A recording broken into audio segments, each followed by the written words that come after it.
Di balik tingkah lucunya, ternyata monyet adalah salah satu hewan paling pintar di dunia. Bayangin aja, monyet bisa menggunakan alat. Misalnya, mereka bisa pakai batu untuk memecahkan kacang atau kulit kerang. Ada juga yang menggunakan ranting untuk mengambil serangga dari lubang kecil. Wah, seperti manusia zaman dahulu. Tapi bukan cuma itu, monyet juga punya daya ingat yang luar biasa. Beberapa penelitian menunjukkan bahwa ingatan jangka pendek monyet bahkan bisa mengalahkan manusia dalam beberapa tes. Mereka bisa mengingat urutan angka atau gambar dalam waktu yang sangat singkat. Lucunya lagi, monyet juga pintar meniru. Mereka bisa menirukan gerakan manusia, belajar dari satu sama lain, dan bahkan tahu cara menipu untuk mendapatkan makanan.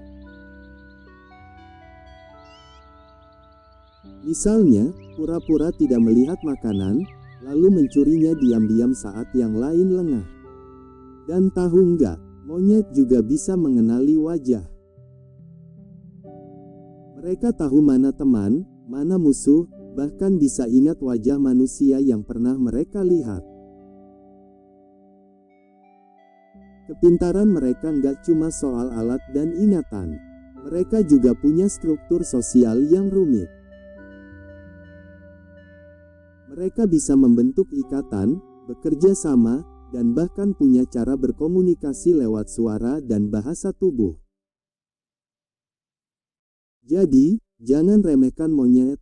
Di balik wajah lucunya, mereka punya otak yang luar biasa. Pernah dengar tentang monyet capucin? Monyet jenis ini terkenal cerdas banget.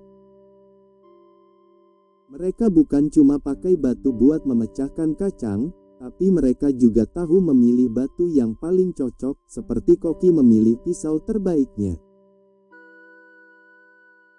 Mereka bahkan menyimpan alat-alat itu untuk dipakai lagi nanti. Jadi bukan hanya pintar, tapi juga punya perencanaan. Ada juga monyet rhesus, yang bisa mengenali dirinya sendiri di cermin. Ini jarang banget, karena nggak semua hewan bisa sadar akan dirinya sendiri. Artinya, mereka punya semacam kesadaran seperti manusia. Kalau kita bercermin, kita tahu itu diri kita sendiri. Monyet ini juga begitu. Lucunya, ada monyet-monyet yang bercanda, mereka punya rasa humor. Kadang mereka iseng ke temannya, seperti mencuri makanan lalu lari, lalu menertawakannya. Mereka juga bisa pura-pura menangis untuk menarik perhatian induknya. Dan yang lebih luar biasa lagi, beberapa peneliti mengajarkan bahasa isyarat ke monyet. Dan mereka bisa belajar, mereka bisa memahami kata-kata, memberi jawaban, bahkan menyusun kalimat sederhana dengan tangan mereka. Jadi mereka bisa ngobrol dengan manusia, walaupun tanpa suara. Hebatnya, monyet juga belajar dari pengalaman.